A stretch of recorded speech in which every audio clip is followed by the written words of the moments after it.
Yon, what's up? So for today's video, papakita ko sa inyo kung paano ko ginawa yung aking fried chicken. So overnight, binabad natin yung ating chicken wings na may lemon, dinikdik na bawang, at toyo.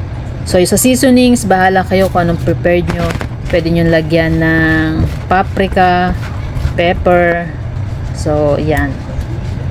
After ng overnight, nababaran, i-coat natin siya ng plain flour. Isa-isahin lang natin, tsaka ko nilagay siya sa salaan.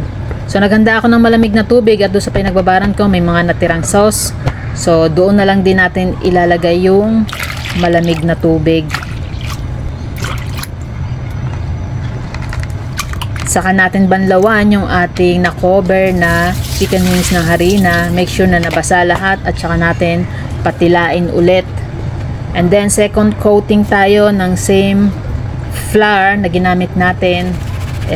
At make sure na na-cover natin isa-isa yung ating mga chicken wings. Applicable to sa lahat ng parte ng chicken na gusto nyong i-crispy fry. So nasa sa inyo din kung gusto nyong lagyan ng seasonings yung plain flour na ginamit.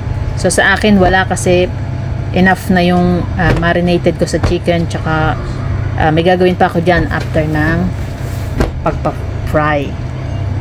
So after makover lahat, magpainit tayo ng mantika. Make sure na talagang nasa boiling point yung ating oil, mainit na mainit, para talagang crispy yung maging resulta ng ating mga chicken wings.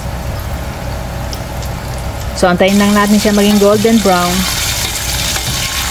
bago natin ahon, or bit brown, tapos ahon nyo, tsaka nyo painitin ulit yung mantika at i-double fry para sa sure na crispiness. So sa mga hindi pa nakapollow sa aking page, please like and follow, at sa YouTube ko, Keka31 my channel, pa-like and subscribe na rin. So yun lang, have a good day, enjoy eating, maraming salamat.